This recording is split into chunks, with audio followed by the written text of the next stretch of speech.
Buenas tardes. Voy a pedirles que activen, Buenas tardes.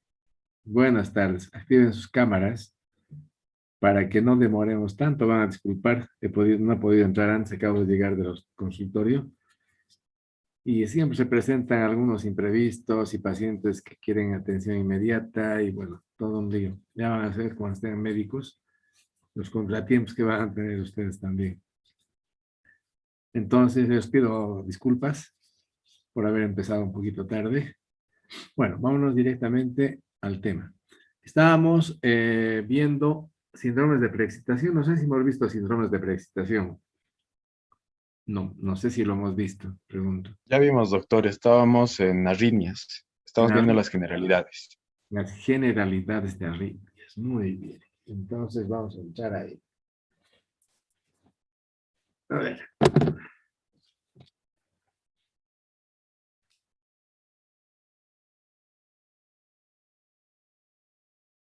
Muy bien.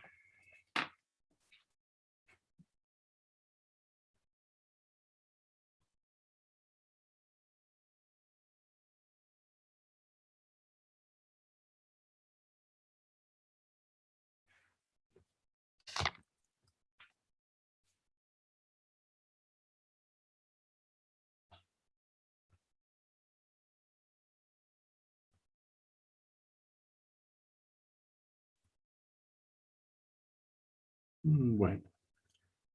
Hemos visto esta parte de los síntomas que pueden generar las arritmias, ¿verdad? Sí, doctor, nos tocaba ver la sexta diapositiva ya. La sexta diapositiva. Hemos visto entonces los mecanismos relacionados con la generación de arritmias. Hemos hablado de que eran tres mecanismos, ¿no? Tres mecanismos. Uno de ellos es vamos a repasar un poquito esto que es importante.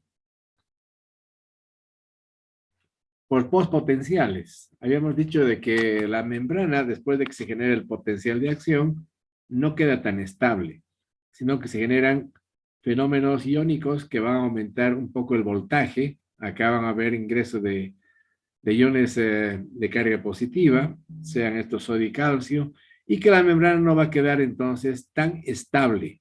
Y en algún momento uno de estos postpotenciales puede alcanzar el nivel de umbral y desencadenar entonces la descarga y producir un potencial de acción adicional. Y pueden ser uno tras otro, ¿no? Por este mecanismo de postpotenciales. Y entonces podemos entrar a hablar desde extrasístoles, por ejemplo, que se forman por este mecanismo, hasta verdaderos ritmos cuando consecutivamente por este mismo mecanismo, uno tras otro se van generando los estímulos por el mecanismo de postpotencial. El mecanismo más común es este que están viendo acá, que es el mecanismo de reentrada, donde existe una zona donde el impulso no atraviesa adecuadamente y luego el estímulo se recicla, se recicla. Entonces viene el estímulo por acá, acá se bloquea, esta es una zona de bloqueo, esta es una zona de conducción lenta, atraviesa el estímulo, y cuando llega acá, se difunde y vuelve y reingresa en la zona que estaba bloqueada, porque para entonces se desbloquea, se pone permeable.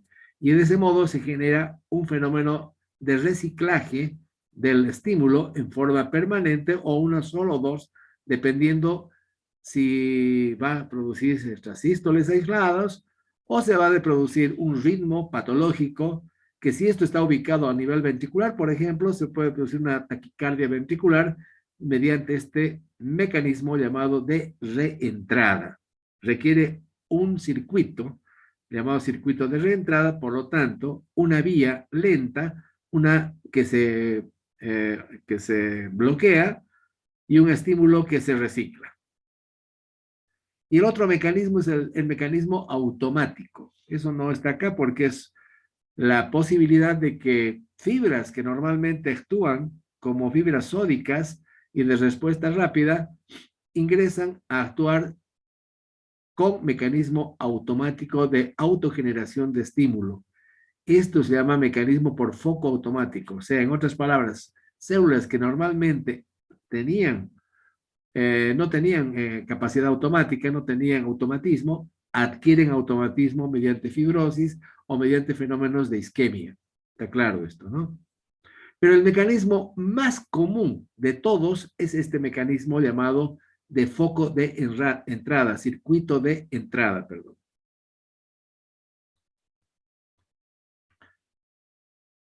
Respecto a la clasificación de las arritmias, tenemos acá una clasificación. Hay muchas formas de clasificar a las arritmias, ¿no? Ya sea por la presencia de un complejo QRS ancho, un complejo QRS angosto, presencia de onda P, ausencia de onda P, de acuerdo al sitio. En este caso vamos a hacer una clasificación de acuerdo al sitio donde se generan las arritmias. Ahí tenemos entonces las arritmias supraventriculares, a partir del nódulo aurículo-ventricular para arriba, todo lo que comprende las aurículas, la región del nódulo sinusal, la región de interfase entre el nódulo y la aurícula común, que es la región sinoauricular. Ahí están las vías internodales, la aurícula izquierda, la aurícula derecha, hasta llegar al nódulo auriculoventricular. Cualquier alteración que surja a este nivel se denomina supraventricular, arritmias supraventriculares.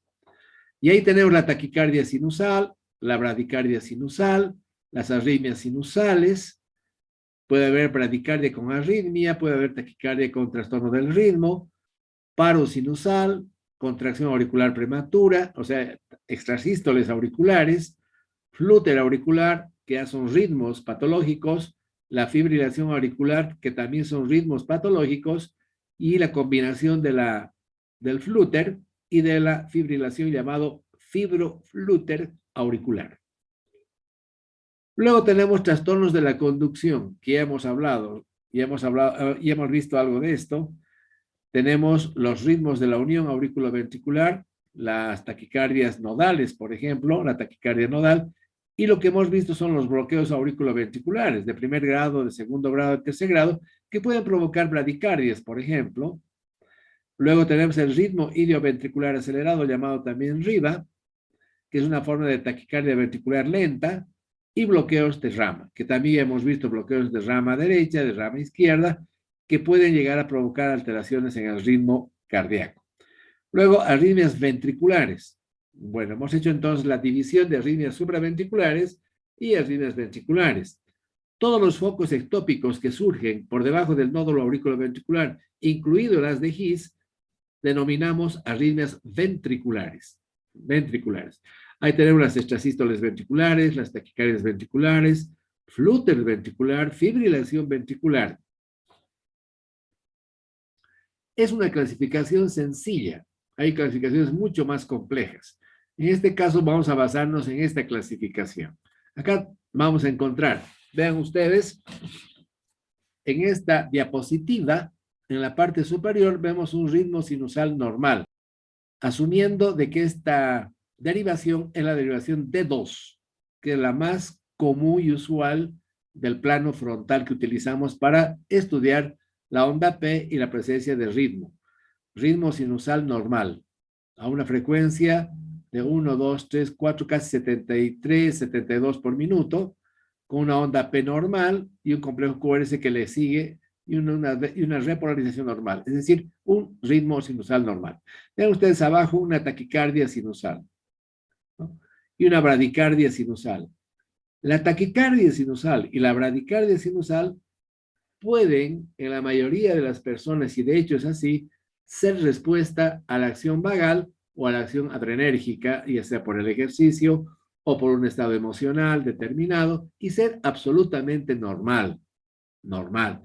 Pero cuando existe, por ejemplo, una enfermedad de Chagas, y de pronto el paciente empieza a experimentar taquicardias sinusales y bradicardias sinusales, entramos en un cuadro llamado taquibradi que hemos visto anteriormente y que se debe a enfermedad del nódulo sinusal. Cuando se trata de enfermedad del nódulo sinusal, entonces es un problema intrínseco del corazón. En cambio, cuando es una taquicardia sinusal producida por un estado emocional o por el ejercicio físico, Una taquicardia sinusal es absolutamente normal. El corazón está respondiendo simplemente a una determinada demanda, nada más. Y la bradicardia sinusal también puede ser normal cuando hay una estimulación vagal o cuando el paciente está vagotónico. Quiero decirles que el sistema nervioso autónomo es el que maneja la actividad cardíaca y la actividad del resto de los órganos internos. Ahí tenemos la adrenalina, por una parte, el sistema simpático, y el sistema de la acetilcolina, el sistema parasimpático. En las personas jóvenes, sobre todo, se ven casos en que el tono está alterado, el tono del sistema nervioso simpático, y no hay un equilibrio. Entonces, hay un tono adrenérgico llamado simpático, y el individuo va a tener frecuencias cardíacas elevadas, siendo esto absolutamente normal a nivel cardíaco. Simplemente es respuesta a una liberación permanente de catecolaminas. En cambio, en la bradicardia sinusal, el individuo puede ser un vagotónico, no simpático tónico, no un parasimpático tónico. Y entonces hay predominio del sistema nervioso vagal. Y en este caso el individuo va a tener frecuencias cardíacas bajas sin que el corazón tenga ningún problema. Simplemente responde a una estimulación vagal. Creo que está entendido el tema. Luego tenemos los ritmos normales, como por ejemplo, ven ustedes acá, que durante la inspiración aumenta la frecuencia cardíaca y durante la expiración disminuye la frecuencia cardíaca. Esta es una arritmia muy común de ver, sobre todo en niños que no tienen muy ajustado el sistema nervioso autónomo, y en personas adultas y en jóvenes que tienen estados de estrés. Repito, en las distonías neurovegetativas se suele ver que durante la inspiración aumenta la frecuencia y durante la expiración disminuye la frecuencia, y esto se conoce con el nombre de arritmia fisiológica fásica, respiratoria fásica, y que corresponde, repito una vez más, a un aumento de la frecuencia en la inspiración y a una disminución de la frecuencia durante la expiración.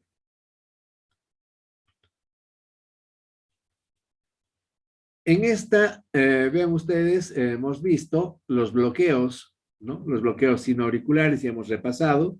Acá tenemos una pausa sinusal, por ejemplo, y acá tenemos un bloqueo sinoauricular tipo 1. Esto ya hemos visto, ¿se acuerdan ustedes? En los bloqueos sinoauricular sinusal. Acá tienen un bloqueo sinoauricular de segundo grado tipo 2. Acá tienen ustedes las pausas, la ausencia de onda P en estas tiras electrocardiográficas, y que corresponden a bloqueos sinoauriculares de segundo grado que ya hemos hablado cuando vimos bloqueos. Al principio hemos hablado de los bloqueos sinoauricular y la pausa sinusal. En esta diapositiva vamos a ver la presencia de focos ectópicos que se manejan de acuerdo a cualquiera de los tres mecanismos que hemos hablado de arritmia. Foco automático, mecanismo de reentrada o postpotencial. Entonces surge un latido a nivel supraventricular por encima del nódulo. Puede ser acá, por ejemplo, a nivel del lado izquierdo o del lado derecho, auricular. Puede estar a nivel bajo o a nivel alto, y genera entonces esto que llamamos extrasístole supraventricular. La extrasístole supraventricular, que ven ustedes acá, se caracteriza porque tiene una onda P, y en este caso la onda P está invertida, porque la extrasístole se encuentra ubicado, o sea, el foco automático, el foco ectópico, se encuentra ubicado en la parte inferior de las aurículas. Entonces el estímulo viaja de abajo para arriba en dirección contraria del nódulo sinusal, y por eso vamos a tener una onda P negativa. Luego tenemos algo que se llama pausa compensadora. Esto que ven ustedes acá es una pausa compensadora. ¿Por qué? Porque el latido que debía venir, el latido normal sinusal, queda bloqueado, ¿está claro? Porque debía producirse, acá se produce el latido sinusal, debía producirse más o menos acá, luego se produce acá, luego debía producirse acá, pero no se produce porque es inhibido. El estímulo sinusal es inhibido y prevalece el estímulo ectópico, llamada extrasístole supraventricular, cuando procede del nódulo auriculoventricular para arriba. Y esto se llama extrasístole auricular o extrasístole supraventricular. Luego tiene esto que ven ustedes acá, entre el latido normal previo y el latido, el latido ectópico, se llama ligadura. Repito, al tiempo que media entre el latido normal y el latido ectópico o extrasistólico, se llama ligadura. Esta pausa se llama ligadura. Y esto se llama pausa compensadora. Siempre la pausa compensadora, juntamente con el latido previo normal, este espacio que ven ustedes de acá hasta acá, es el doble de un espacio normal. De un espacio normal, de un RR normal. Vean ustedes acá un latido prematuro, una extrasístole supraventricular.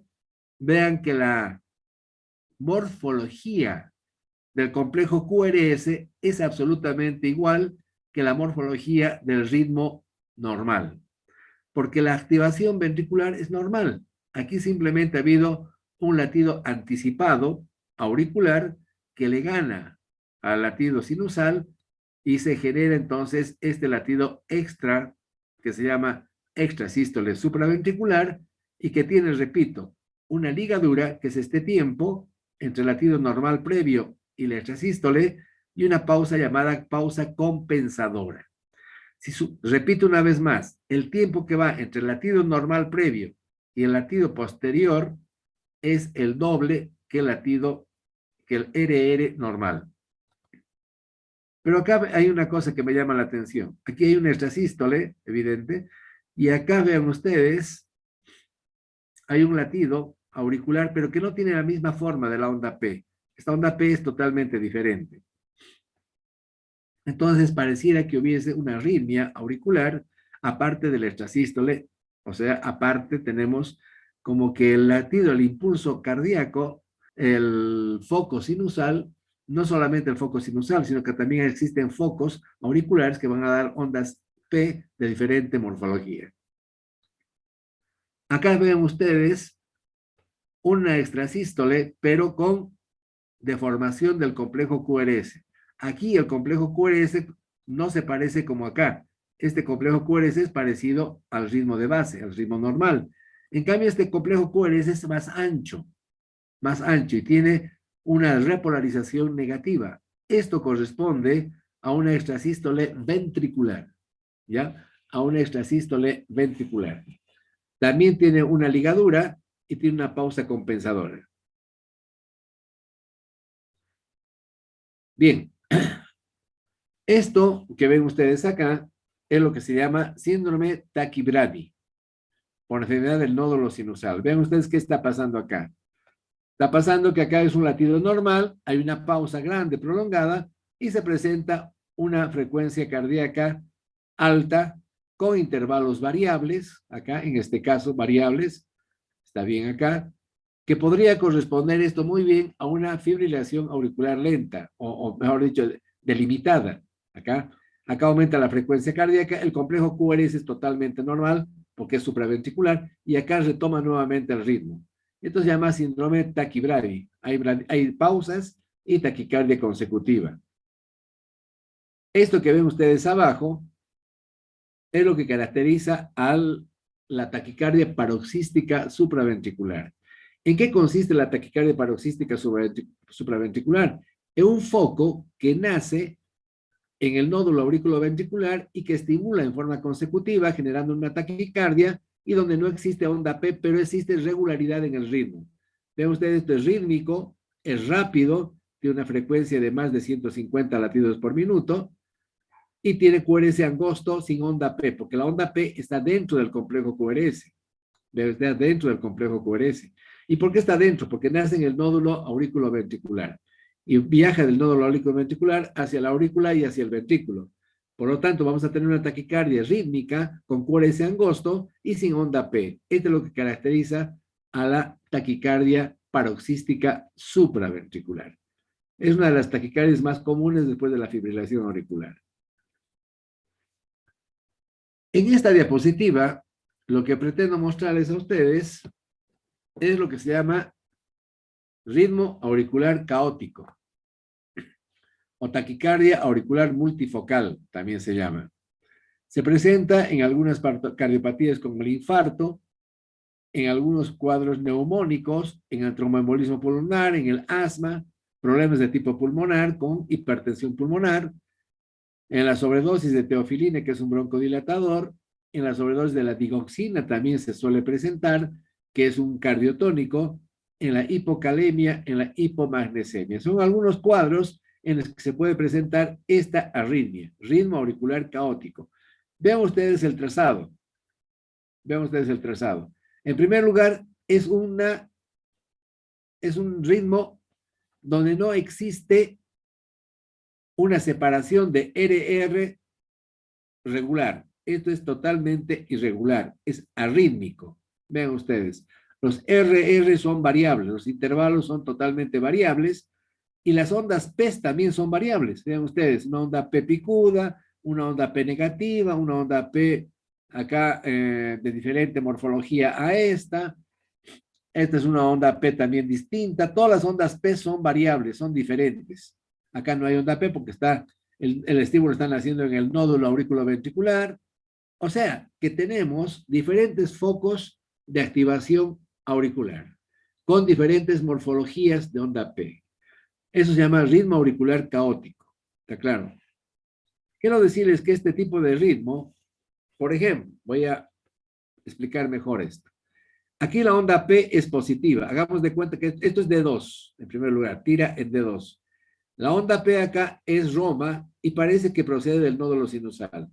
Esta otra procede de la parte superior, pero no debe ser del nódulo sinusal porque tiene morfología diferente. En cambio, esta procede de la parte inferior de la aurícula. Por eso tiene una onda P negativa. Esta es diferente a estas, porque nace en otro lugar de la aurícula. Y todas estas ondas P que ven ustedes nacen en diferente lugar auricular. Por eso las ondas P son de diferente morfología. Y nacen en cualquier momento, no nacen en forma rítmica. Por eso también los intervalos RR son variables y a esto se denomina ritmo auricular caótico.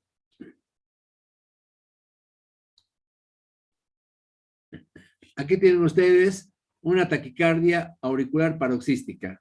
Vean ustedes cómo es la taquicardia auricular paroxística. Acá tienen una taquicardia, vean ustedes, esto es en D2, y acá empieza el ritmo sinusal, sin ningún problema, y acá tienen ustedes cómo se desencadena una taquicardia con QRS angosto, porque procede del nódulo, no hay onda P, y los intervalos son iguales, es rítmica. Esta es una arritmia por la taquicardia, digo, pero que es rítmico en cuanto a los espacios entre RR, como pueden ver ustedes acá. Esto es rítmico. Se llama taquicardia paroxística auricular o taquicardia paroxística supraventricular. En la parte de abajo vemos cómo los estímulos están naciendo a nivel ventricular. Y acá tienen ustedes una extrasístole ventricular, otra extrasístole ventricular, otra extrasístole ventricular porque tiene QRS ancho, y esto se llama colgajo. Esto se denomina colgajo. Hasta los 3 o 4 latidos consecutivos. Más allá de 3 o 4 latidos se llama taquicardia ventricular. Esto todavía no es una taquicardia ventricular. Se llama colgajo ventricular.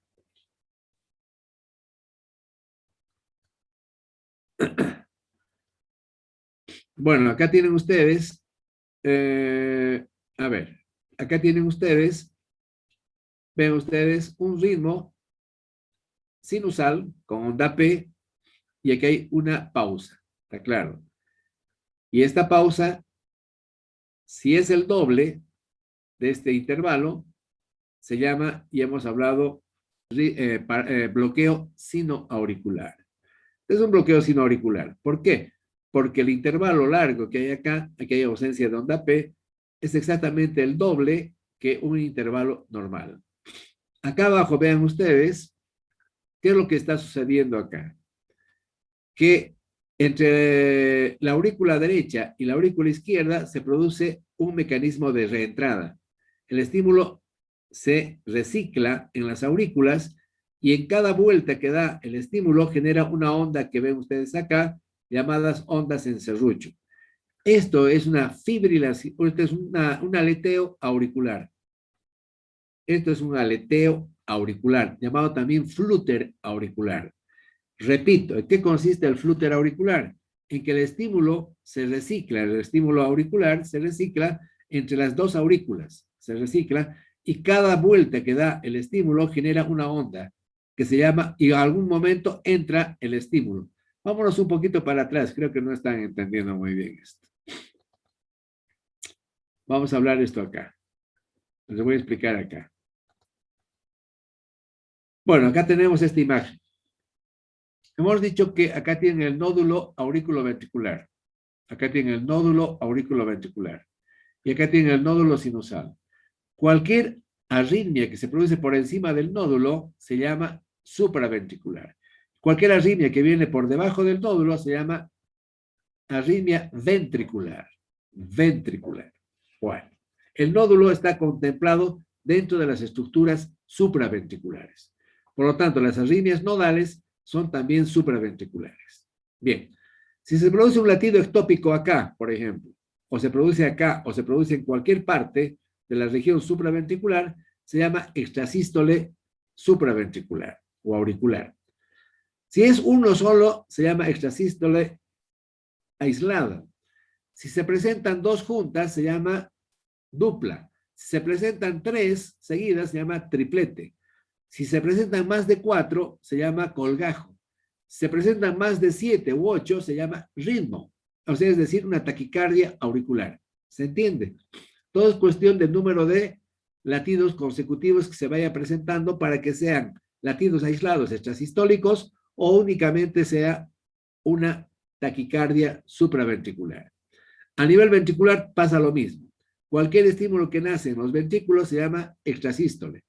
El foco ectópico puede ser por el mecanismo de reentrada, foco automático o postpotencial que hemos hablado.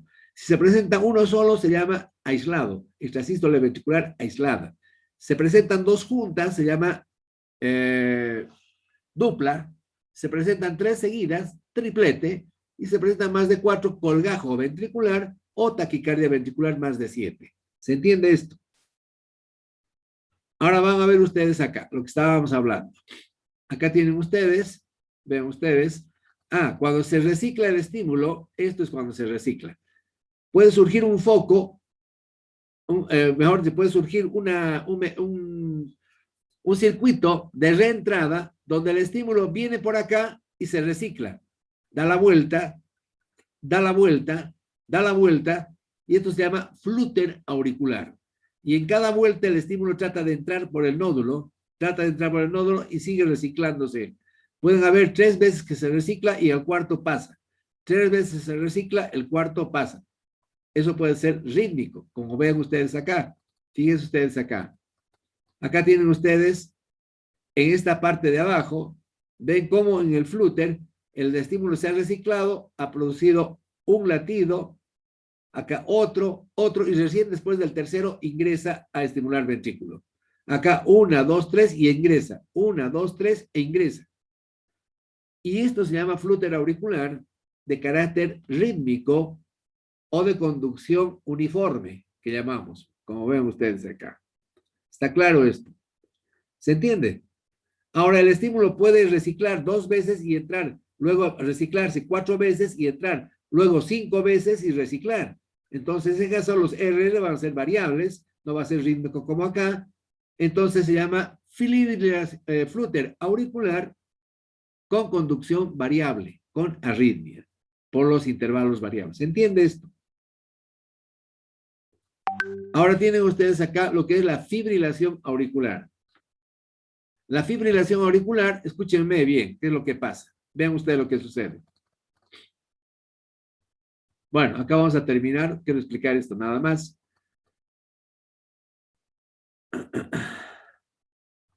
Creo que, a ver, vamos a ver acá. Creo que me fui. Acá tienen ustedes. Vean ustedes acá. Esto. Hay una arritmia que se genera en la desembocadura de las venas pulmonares, acá, de la aurícula izquierda, y que se expande esa actividad eléctrica anómala, produciendo diferentes focos acá, en la aurícula derecha, en la aurícula izquierda, diferentes focos de activación. Son aproximadamente 600 focos de activación. Y todos ellos cuando se estimulan tratan de pasar por el nódulo auriculoventricular. Pero cada uno de estos focos de activación, que son independientes uno del otro, generan una contracción localizada a nivel muscular. Son 600 estímulos más o menos que se ponen en actividad en forma asincrónica y que tratan de pasar por el nódulo. ¿Está claro esto? Esto se llama fibrilación auricular. Y vean ustedes cómo se ve en el electrocardiograma. Acá tienen ustedes una fibrilación auricular. Ahora, la fibrilación auricular puede ser gruesa, como acá, o puede ser fina, como acá.